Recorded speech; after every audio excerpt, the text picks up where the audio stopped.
Hello, a very good morning to all of you. How are you all? Today we will continue with our chapter number 10, that is microbes in human welfare. And this chapter we are going to study about our new topic, that is microbes in the production of biogas. यानी biogas production में microbes का क्या role है. Firstly हम देखते हैं biogas होता क्या है. Biogas is the mixture of inflammable methane, carbon dioxide etcetera produced by the microbial activity that can be used as a fuel. Biogas क्या है? ऐसा मिक्सचर है इनफ्लेमेबल गैसेस का, लाइक मीथेन का, CO2 का, जो कि माइक्रोबियल एक्टिविटी जो है उससे प्रोड्यूस हुआ है और जिसको हम फ्यूल के फॉर्म में यूज़ कर सकते हैं. फ्यूल के फॉर्म में मेनली कौन सी गैस हम यूज़ कर सकते हैं? मीथेन हो गया या CH4 हो गया. मिथेनोजेंस जो होते हैं, particularly Methanobacterium, anaerobically break down cellulosic material to produce CO2 and H2. Methanogens जो प्रेजेंट होते हैं, मिथेनोजेंस मीन्स जो बैक्टीरिया है, लाइक मिथेनोबैक्टीरियम स्पेशली, वो क्या करता है एनारोबिकली जो है वो क्या करता है, सेलुलोसिक मटेरियल जो प्रेजेंट होता है उसको ब्रेक डाउन कर देता है CO2 और H2 में. कैसे कैसे कर सकता है? एनारोबिक स्लज के अंदर कर सकता है, सुवेज ट्रीटमेंट प्लांट के अंदर, या फिर ल्यूमन जो है कैटल का, यानी जो आपको पता है ना स्टमक का पार्ट होता है कैटल के अंदर, उसके अंदर जो है वो उसको ब्रेक डाउन करता है और कैटल को उसमें न्यूट्रिशन प्रोवाइड करता है. Indian agriculture research institute, that is IARI, and the Khadi and village industry commission develop the biogas in India. इन दोनों ने मिलकर क्या करा था? बायोगैस प्लांट जो है उसको इंडिया में जो है डेवलप किया था. अब हम देखते हैं कि बायोगैस प्रोडक्शन का मैकेनिज्म या गोबर गैस प्रोडक्शन का मैकेनिज्म. आप बुक में से इसका फिगर बना लीजिएगा. The raw material for the biogas production is excreta of cattle called गोबर.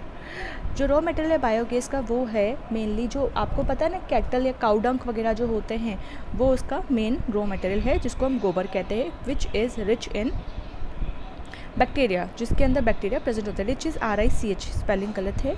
The biogas plant has a tank of 10 to 15 feet deep in which bio waste and the slurry of dung is collected. इसका जो biogas plant का जो tank होता है वो 10 से 15 feet deep होता है, जिसके अंदर हम बायो वेस्ट और जो स्लरी है काउ डंग की उसको हम कलेक्ट करते हैं. The tank has a floating cover which rises on production of gas in tank. जो टैंक है उसके ऊपर एक फ्लोटिंग कवर होता है, जैसे ही आपका गैस का प्रोडक्शन होता है तो वो अपने हिसाब से उसको ऊपर नीचे कर लेता है. ठीक है. Methanobacterium in the dung act on the bio waste to produce biogas. Methanobacterium जो है, जो कि मिथेनोजन था, वो क्या करता है, इस काउ डंक या डंक जो स्लरी है इस पे वर्क करता है या बायो वेस्ट पे वर्क करता है और बायो गैस जो है उसको प्रोड्यूस करता है. The gas produced is supply to nearby houses by an outlet. ये जो गैस प्रोड्यूस होती है, ये जो नियर बाय हाउसेस है वहाँ पर हम लोग सप्लाई करते हैं थ्रू आउटलेट. आप जब डायग्राम देखोगे तो वहाँ पर लिखा हुआ है आउटलेट.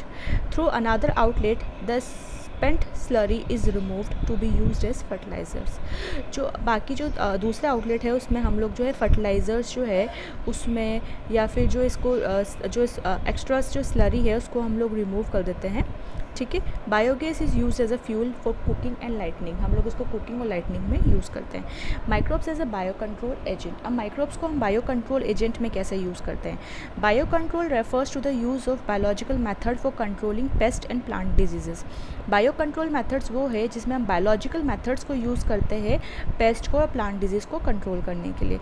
आपको पता है इसके एडवांटेजेस भी है, डिसएडवांटेजेस भी है. एडवांटेजेस ये है कि जल्दी से माइक्रोब्स जो है उसको किल कर देता है, हम लोगों को प्लांट की ग्रोथ जो है वो जल्दी दे देता है. और इसकी डिसएडवांटेज ये है कि पोल्यूशन क्रिएट करता है. इसके अलावा जो है हमारी फूड साइकिल जो है उसमें चला जाता है तो हमारी डिजीज़ कॉज करता है. तो ये सब है. तो फार्मर्स ने सोचा कि क्यों ना हम लोग, और एक्सपेंसिव भी है, कम एक्सपेंसिव है, ये इसका एडवांटेज है. बल्कि जो ऑर्गेनिक फार्मिंग है वो थोड़ी एक्सपेंसिव होती है, थोड़ी महंगी कर पड़ती है और टाइम कंज्यूमिंग होती है. तो फार्मर ने सोचा कि क्यों ना हम लोग जो है नेचुरल मेथड्स को यूज़ किया जाए. हम लोग जो है जो एनिमल्स हैं या जो प्रीडेटर्स हैं जो उस पर फीड करते हैं, हम लोग उसको यूज़ किया जाए. तो bio control agent reduce the depending of the toxic chemicals and fertilisers. There are some approaches. अब बायो कंट्रोल एजेंट्स यानी जो हमने बायोलॉजिकल मेथड यानी जो हम लोग नेचुरल मेथड्स को यूज़ करते हैं फार्मिंग में, या तो कम से कम केमिकल्स को या फर्टिलाइज़र्स को यूज़ किया बिना या कम से कम उस पर डिपेंड हुए बिना, तो उसको हम बोलते हैं बायो कंट्रोल्स. ठीक, बायो बायो कंट्रोल एजेंट्स कौन से हो गए, जो कि एजेंट्स हैं जो कि आपकी डिपेंडेंसी कम कर रहे हैं केमिकल्स पे से और फर्टिलाइजर्स पे से।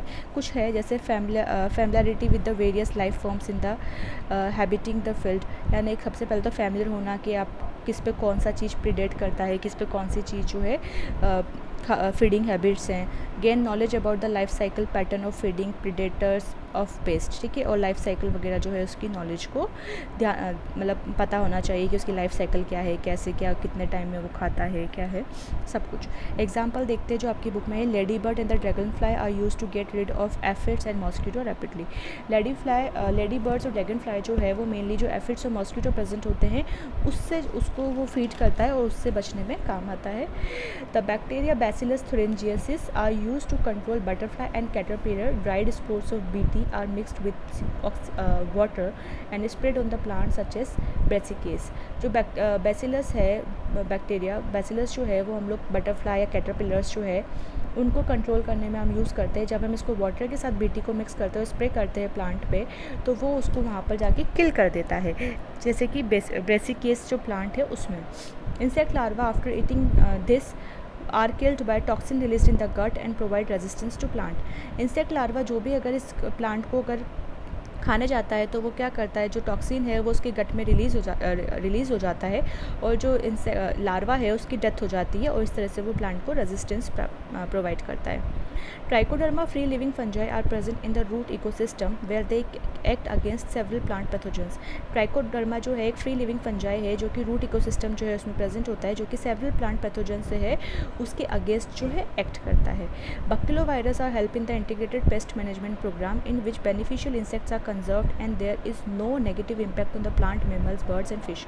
बक्टिलोवायरस जो है वो एक इंटीग्रेटेड पेस्ट मैनेजमेंट प्रोग्राम है जो कि बेनिफिशियल इंसेक्ट्स जो है उसको कंजर्व करके रखता है और उसका कोई नेगेटिव इम्पैक्ट नहीं है प्लांट, मैमल्स पे, बर्ड्स पे या फिश पे। Microbes as a bio fertilisers. अब माइक्रोब्स को हम बायो फर्टिलाइजर्स में कैसे यूज़ करते हैं? They are the micro organism which enrich the nutrient quality of the soil.